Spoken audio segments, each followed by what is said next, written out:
Welcome to the Google Sheets workshop. Our instructor today is Mor Rubinstein. This event is part of the resource software campaign on the Spreadsheet. Mor is a data strategist with a decade of experience in using data in the charities sector.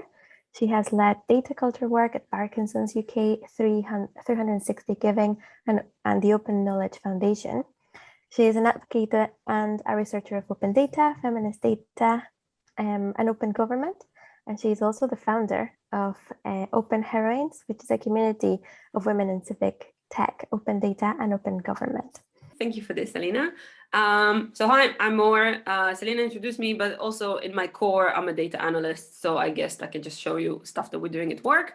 Let me share my screen with you so you can actually see what we're going to discuss. Great, so this is Google Sheets. And this is what we're doing here. Share, great. So this is about Google Sheets, as we discussed. There are other stuff in the market. We're gonna focus on a Google tool, and it's okay. It's for all kinds of levels. So even if you don't really know how to use Google Sheets, Excel, Office Libre, whatever that you have with Sheets, no worries. I don't require high level of understanding. We do have one tool there that is a bit more advanced, but I will discuss about this. So hopefully I can teach you some new stuff today. And if you have any comments or questions, let me know. If I speak too fast, which happen often, let me know and I'll slow down. So great. So the pros and cons of Google Sheets. So first of all, the pro of it is that it's based on the web. Now I know that there's Excel 365 that is also based on the web, but this is really helpful if you want to connect different Google tools into it, and it's always on the cloud, so you never miss anything, and you can share it nicely as well. And it's also collaborative in that sense that other people can go and edit or look at your data set. The con is that it's Google. Google has its own issues, and it's dependent on how much you trust Google or not, and also what is your account with Google. But also Excel, in my experience, because it's on the machine, when Excel is on your machine, can handle bigger data sets. So I found that there's a limit to the size of Google Sheets that I can have. I think it's 10 megs that is basically becoming very, very slow. So this is something to know. But other than that, it's really useful when you're doing a lot of web stuff, which for me is exciting. So I'm going to give a bit of overview on this.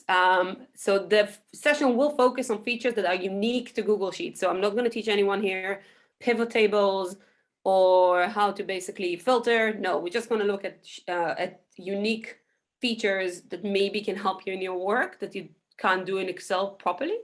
And again, like, we're not going to look at formatting, pivot table, any of that sort, but there is a good resource that I'll link to in the hackpad, so you can just have a look if you haven't noted. But I guess that most people here know, but if you don't, that's okay. Go and have a look at the resource that I link to. So tip number one, you can import tons of stuff into Google without ever click the download button, upload button. Why is that important? Because there's a lot of different data types that you can use. So Google can do import range, which is importing range from a different spreadsheet that you have.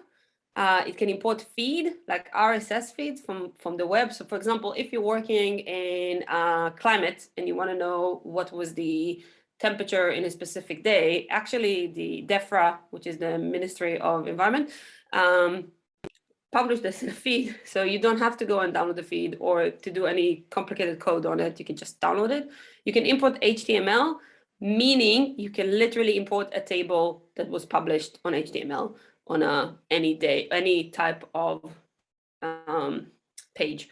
You can import data, you can import XML, all kinds of files that you can. So I'm gonna basically give you a look at it because I just speak and not showing, so why not? So I created this sheet. I can also link to it, which shows you how to do. So import range, for example, let's go here. Import range, what it does. Let me make this a bit bigger. Whoppa. Great. So import range, look at another spreadsheet. In this case, it's a data extract that I took from 360 Giving, which is my old workplace that look at all of the grants that are coming for the UK. So this is the data. and I told you, go to this, and then take A1 to T10. So basically copy all of it or some of it into here. And literally, let's do it again.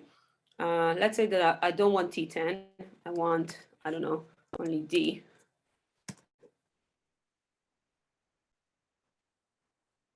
So just give me the table without basically doing any copy paste or any download export. The two things that you need to remember: one, the data set needs to either be shared with you or shared to the web. And also, every time you change this here, even if you do like, I don't know, right over it, it will disappear.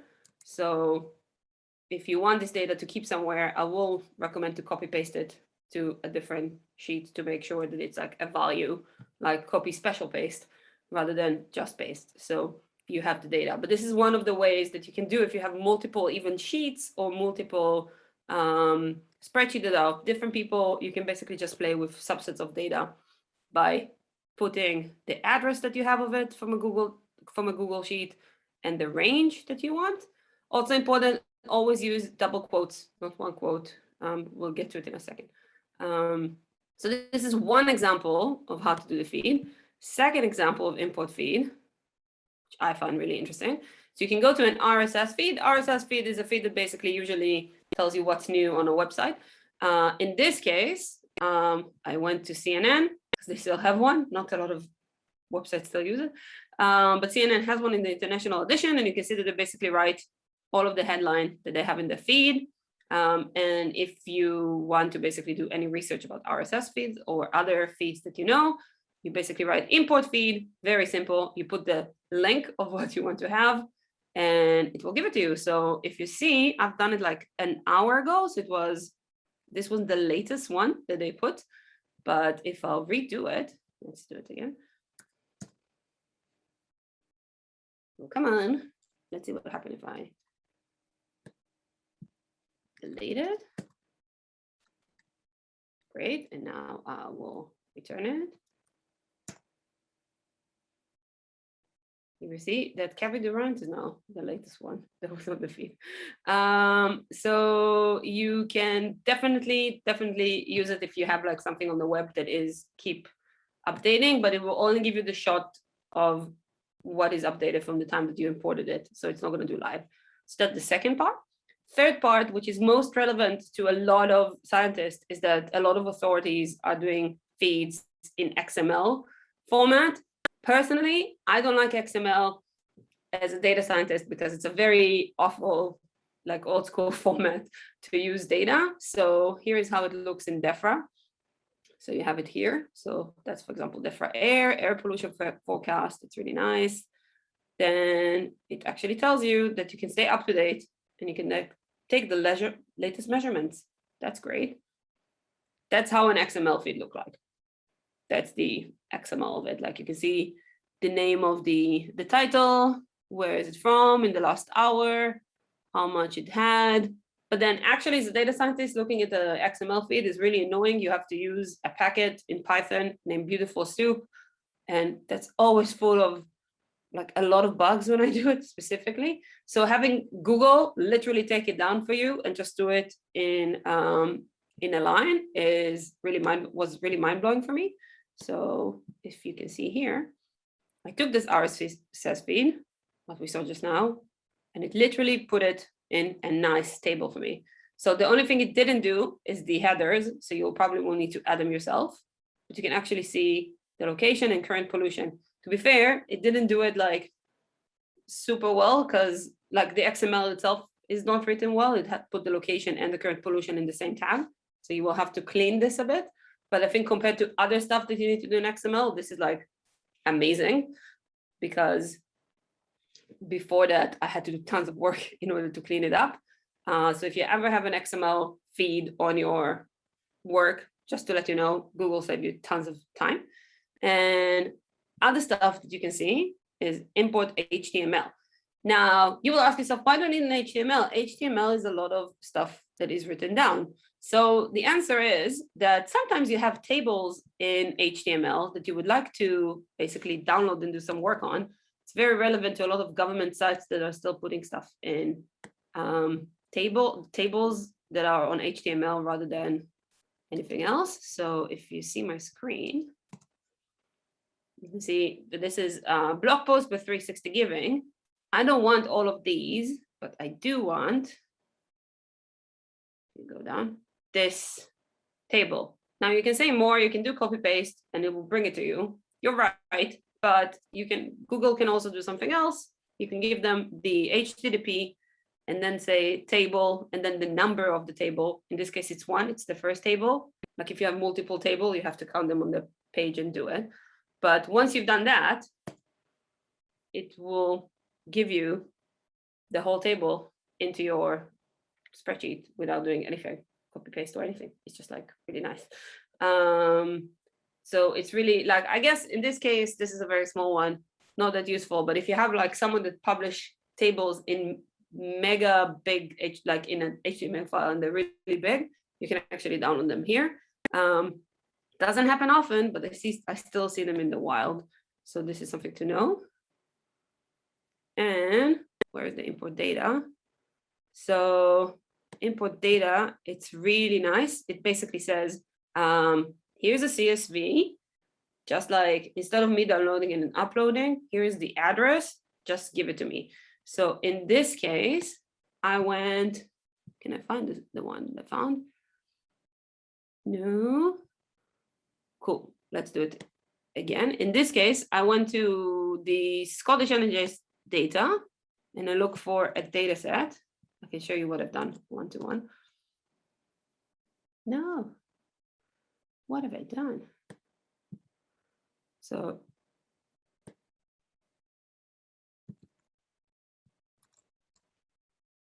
this is the Scottish Open Data Portal for the NHS. As they have a lot of databases and CSV files. So what you can do with Google, instead of download it and upload it again, you can basically just say, Google, fetch me, here is the address. So in this case, you can download this. So instead of download, I just copy the link here. And then I put it in our nice, no, this is not what I wanted to do. Cancel.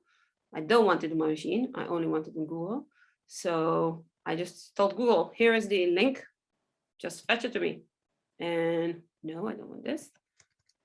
And it did fetch it. So in this case, it literally just opened the CSV in here without doing too many clicks or putting stuff on your computer. So you can actually see all of the vaccination data for NHS Scotland. So this is about importing. I'm going to move on to the next part I'm going to speak with you is how Google actually allows you to use other features of Google within spreadsheets, which is very useful. So Google Finance is a really good tool.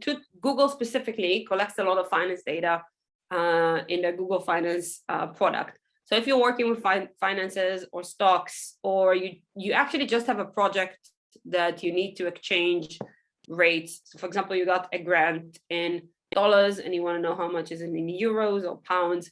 Google Finance can help you do that without basically like going and look within Google rates, but also it can update it. So it can keep you the really latest up-to-date exchange rate as you go. So how does it do that? Come on, Google. Great. No, this is the Google Finance. Here you can see here, you can basically say, give me Nasdaq price of a stock from this day to this day daily. Give me a Nasdaq price in the last like 30 days, or just give me like, here is A and B, just tell me what it means. So I made an example here. So Google Finance, it said, give me the FTSE of the UK closed. How did it close from the dates of in October daily? And it's actually, you can see how much it's risen or dropped in the last couple of days. So that's one, if you're really into that kind of finance or you need it in your research. But it also can do something really nice, is basically you say, tell me how much this in pounds, this is pounds, worth in dollars. So you can say, here's the currency. I want you to take GBP to USD and basically time it in this cell. So to tell you this is the price in dollar of a stock or the stock exchange, or it can give you the exchange rate for today. So I actually done this like months ago, and it's actually just gave me the exchange rate for today. It's always updating it. So you can see that this exchange rate between GBP or USD, or if you want, I think you can do EUR for euros, and you'll get the exchange rate for how much GBP is worth in euros. So that's a really nice one if you are doing money handling in your work. And it's pretty straightforward, and Google Finance supports all of it. You just need to tell them if it's a currency that you want to look at, or if you want to look at a stock. So that's one. Then the other thing that I wanted to say, which I found actually more useful as a data analyst, is Google Translate. Google Translate, as you know, has a lot of languages in it, but I didn't know up until a year ago that you can actually use it within Google Sheets to translate automatically. I've been working lately on an international survey that was done in Spanish, French, and English, and actually that helped me to not to detect, because I know how they look like, but it helped me to translate some of the words there, so I can basically put them into bins and let someone else who speaks the language to check it. So it was useful. So if you're getting like feedback on different languages, or you got a data set that you don't know what the language is in, super useful. So let me show you what we've done here in Google. So you won't know this language. This is my language. This is Hebrew, which is my native language. So I went into the new site today in Israel, and I put all of these here. Basically, this is how Hebrew looks. It's from right to left. And if you want to translate all of the articles in here, you can do both things. One is what language, so you can detect. IW is for Hebrew for some reason. So it's cool, but let's say you want to see what is language in B. We'll tell you that's UND, which is basically for web links, I think. But we can go back to A2. You can do C and see what C says. Oh, what have I done?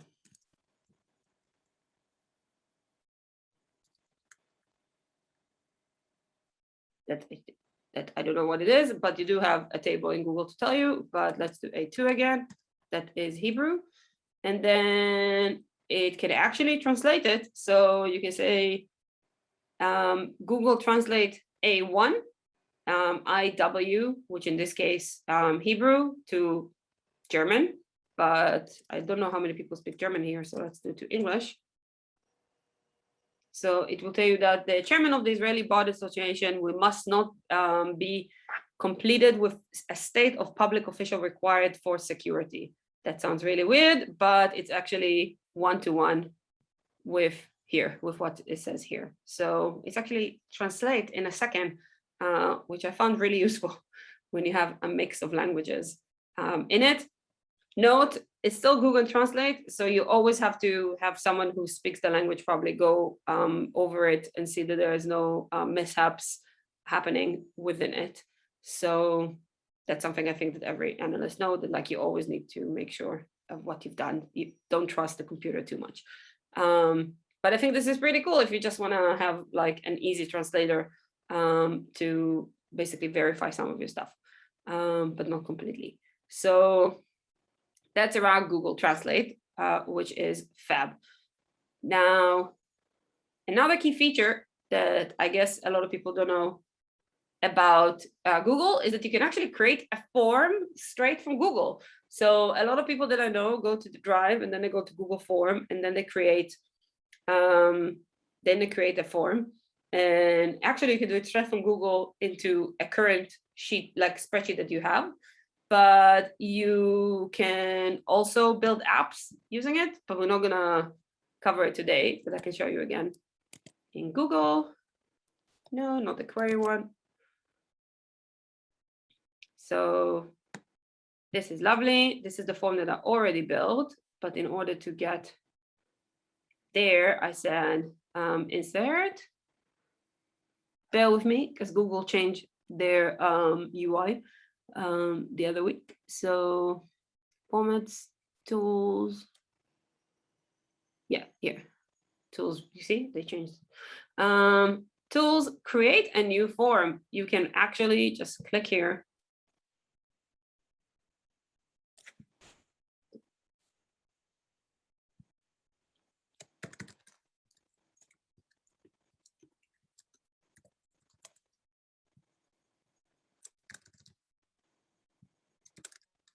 You can create this form here.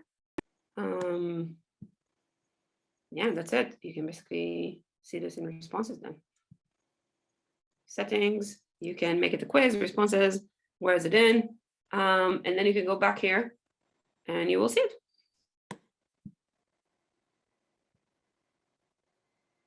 In this case, it was here, but that's the old one that I made. But you can definitely like use it to your own and just, it will come back, all the results will come back into your spreadsheet automatically. So it's pretty nice. Other stuff that you can do here is also to manage the form that I already have, which is the live form here. So yeah, it's pretty nice. You can use it. Other stuff that you can do with the data is if you want to use Google Spreadsheet as a basically database for apps, you can. So you can do file, detail. No, that's my details. And you can do file, settings. And what you can do, where is the publish on the web?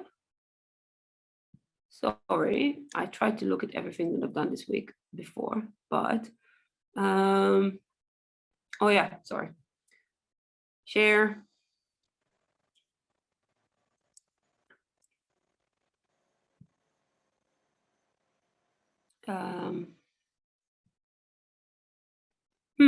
Maybe Google took this feature out, but there is a publish to the web on Google, and then it basically will publish it as a CSV that everyone can use to their apps. But for some reason, I can't find it now.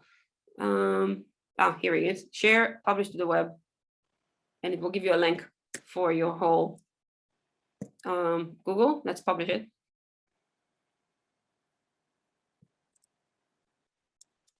Put it here.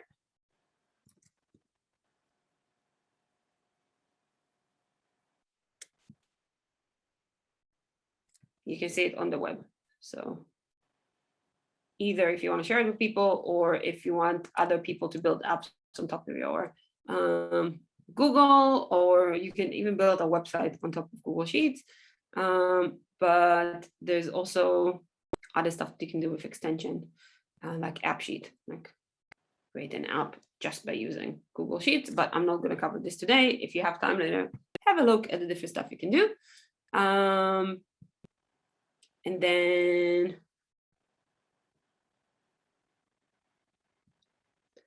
query function. Okay, so this is where it's become a bit more advanced, but I really like it. So Google has a language that they call Google Query Language, which is very similar to what you know as SQL, but not the same. So if you know SQL, you probably know 90% of Google Query Language.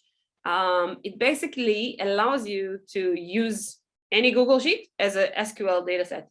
So if you, for example, need to do something that a pivot table will not be nice, or you need to do a lot of count ifs that are complicated, sometimes it's easier to do this SQL.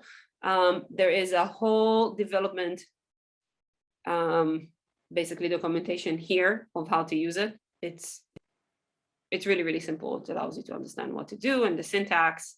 I use a lot of Google query language to actually query when I have a lot of text and I want to look for only entry that had a specific text, and it's a bit harder to do with without queries or with only functions. So this is something we're looking at. So for example, where is it? You can do look at import data A to M. So look at, where is it? Import data A to M. Oh, I changed it, so now it doesn't give it to me. So you have date, country, product, population, dose. So let's see, we want E. So select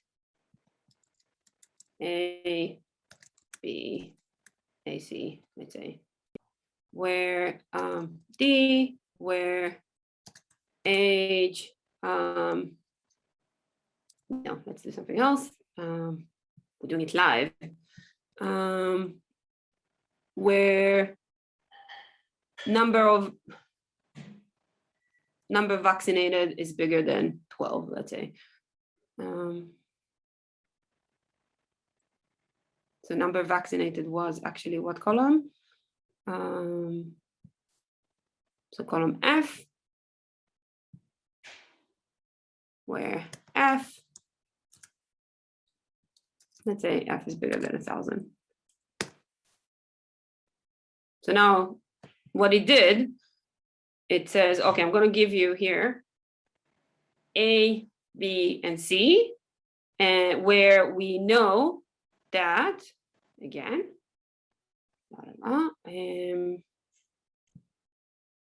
when we know that the number of vaccinated was bigger than 10, you can also ask the dose, you can ask the cumulative number, you can ask it to bring you whatever columns you want. And it will basically create a mini table here of all of the entries that were bigger than 1,000.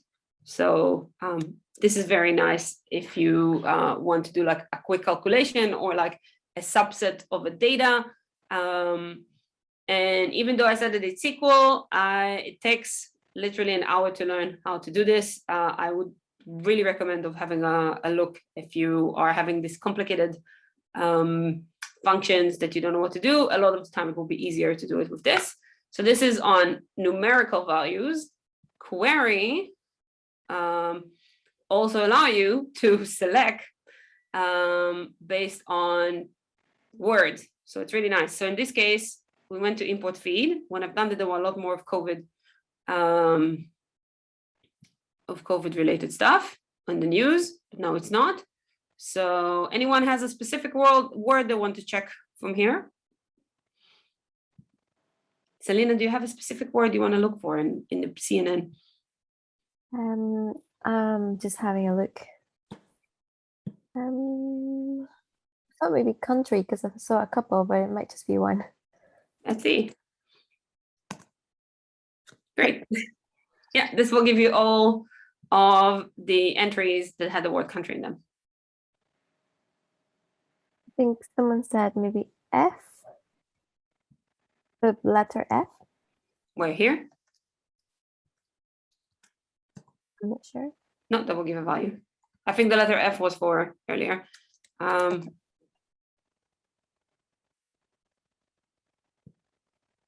Cool. I don't know why it gave me this though, because it doesn't have the word country in it. But it made me know that this is a country, which is weird. But we can also try to see what happened if I put the word London.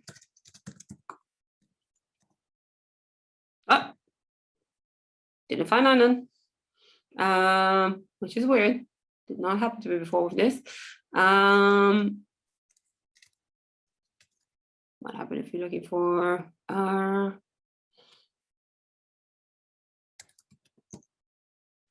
also not say the word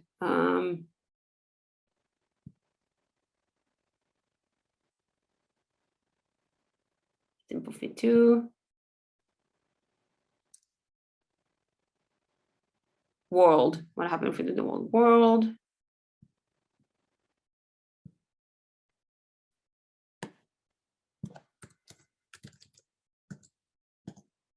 Good, you can see world's largest 3D and the world is not adapting. Some stuff about this though. So you have to start everything with select, which is how the language works.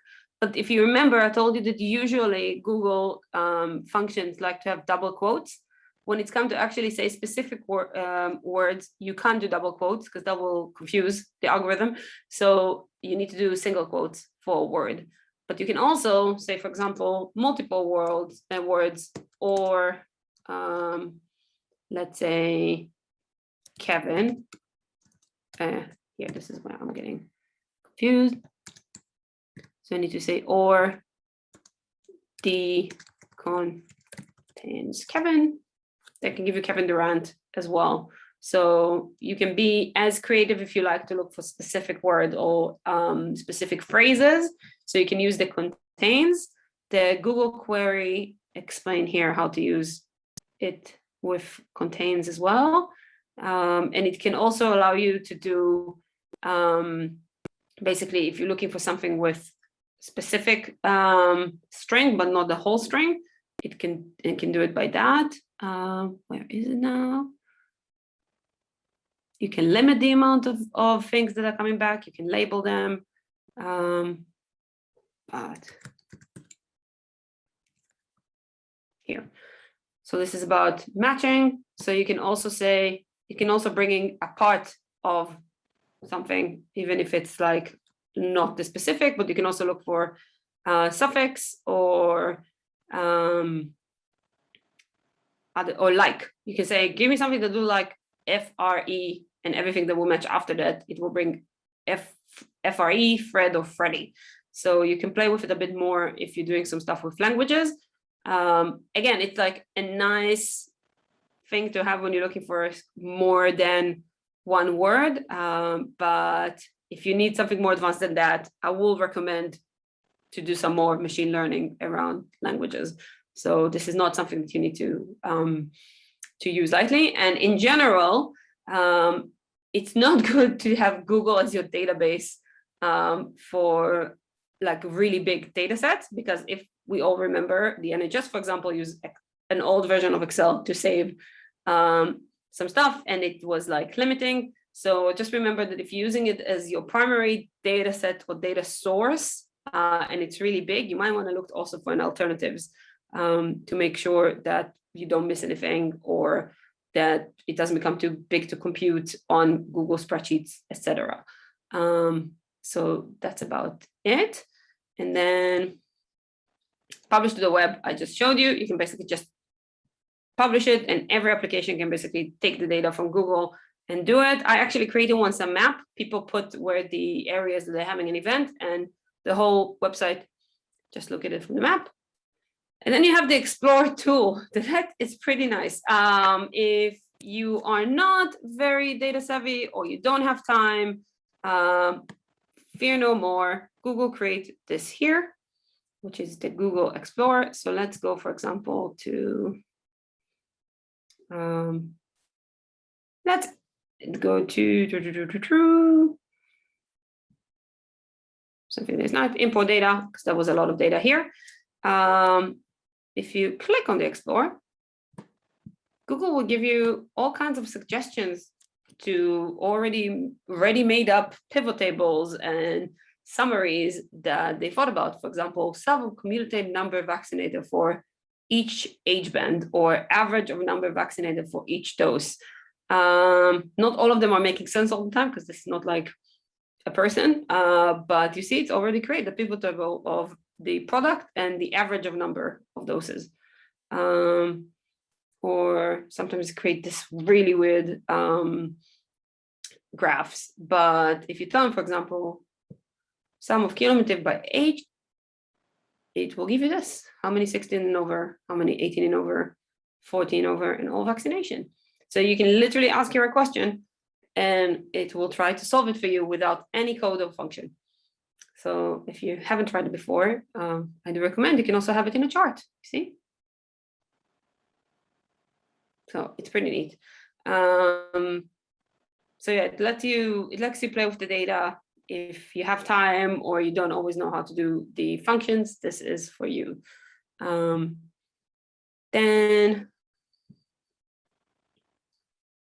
I think this is my last one. I know.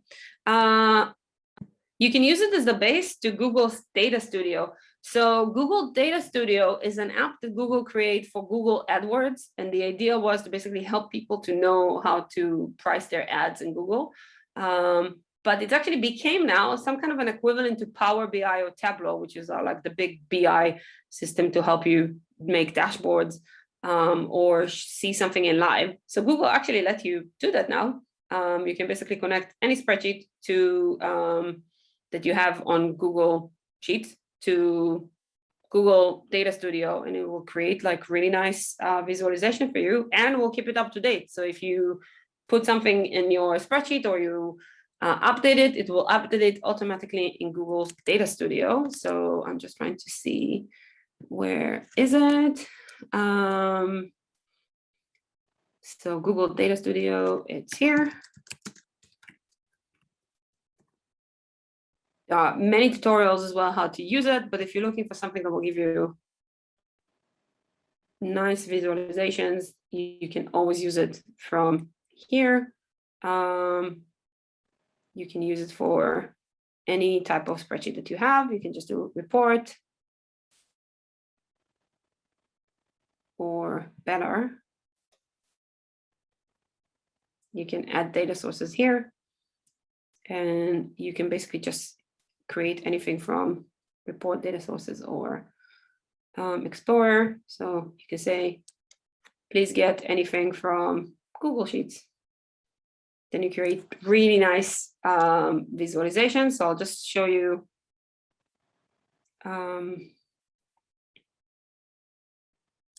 Is it? So this is something that the Israeli government did in the beginning of the pandemic. Because they were not really good. So I know it's in Hebrew, but bear with me.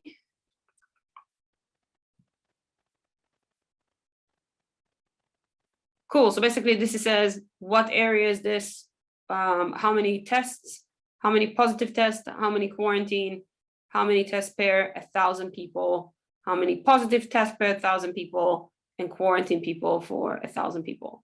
So I know it's in Hebrew, but it gives you the gist of basically, they had it all on a Google spreadsheet. This is all of this.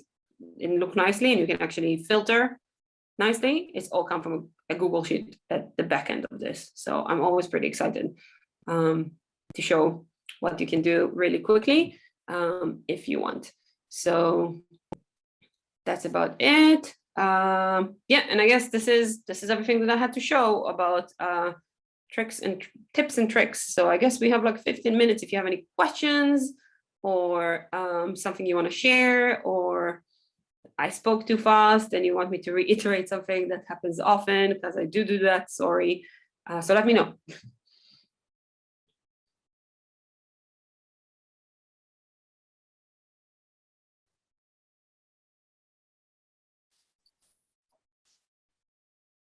Was anything new to you that you didn't know before about Google Sheets? Yeah, I really like the query to find a certain word in a set of data. I think that's definitely something that I would use in the future. So, yeah. Oh, we have a hand up. Lisa. Hi there. Great presentation first. What impressed me the most was the query. I work normally with my SQL, my SQL. So sometimes I work with lots of data, but sometimes I receive information with in Excel or through Gmail, and I just need to do a quick research. So with this query function, really helps to do query without download it and then import into my SQL. So quick research and quick things. Thank you. You're Very welcome. nice presentation. Yeah, it's also changed me because I had to basically upload it all the time, and I was like, why? And now Google lets you do that. So it's like, Yeah. Nice. Thank you, Mor, so much for organizing this and delivering it. And thank you all who attended today.